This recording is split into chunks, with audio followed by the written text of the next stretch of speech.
Senator Tom Cotton. Welcome, Senator.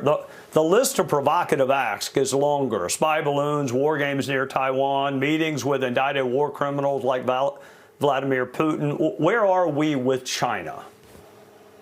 Well, Trey, you're right that the Chinese communists have become more provocative over the last 2 years. That's in part because President Biden has continued to appease and conciliate them.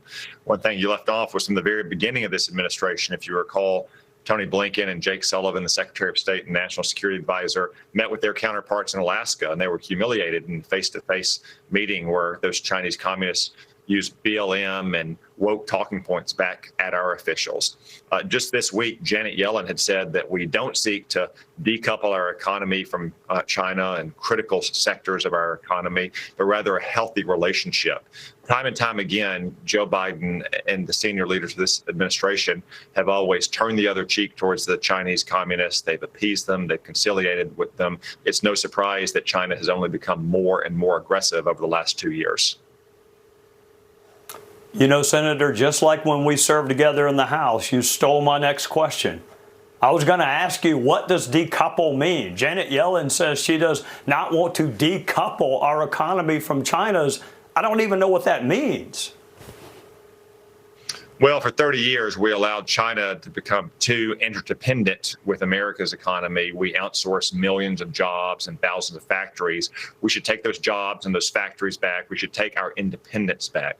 Now, it's not dangerous if China produces, say, wrapping paper for Christmas or kids' toys or cheap toys for the swimming pool this summer. It is very dangerous if China produces, say, basic pharmaceutical ingredients or medical devices or semiconductors that we use in every way, every day, in every walk of life.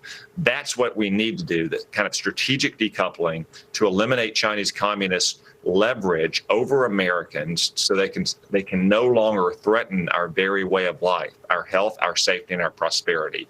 That has to happen. And unfortunately, under President Biden, it is not happening. You know, Senator, you raise a fascinating point, because something else she said was national security is a priority, even if we have to pay the price economically. But it doesn't sound like she's prioritizing national security if we are outsourcing lots of really important things. How did you take that comment by Janet Yellen? Well, the whole point of a strategic decoupling, Trey, is to try not to cut off our nose to spite our face. Look, it took 30 years to get this degree of dependence on China's economy. We're not going to undo it overnight. And again, it's not dangerous to Americans if, say, cheap plastic toys for the swimming pool are made in China, unless those Chinese manufacturers and their American customers then begin to try to lobby for changes in public policy. But it is dangerous if we allow critical sectors of our economy for which Americans depend on their health and safety to be dependent on China. So I think we can target the sectors of our economy and our trade with China that are most susceptible to China having leverage over America without harming the prosperity of normal, hardworking Americans. Tom, we've only got 30 seconds, but I cannot let you go without asking you about the report that Afghanistan has become a haven for terrorism. Again, I know that 30 seconds is not enough to address that. I know you're not surprised by that, nor am I, but I'll let you comment on it. Well, sadly, it's not just predictable. It was predicted by myself and many others when Joe Biden withdrew from Afghanistan in such a disastrous fashion.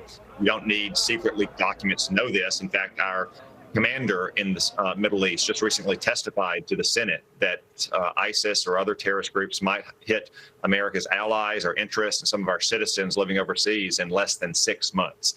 This is all the predicted results of Joe Biden's disastrous withdrawal from Afghanistan, which itself also encouraged China and Russia and other adversaries to become more aggressive with us since then. Senator Tom Cotton from the great state of Arkansas, thank you for joining us on a Sunday night, Senator. Thank you, Trey.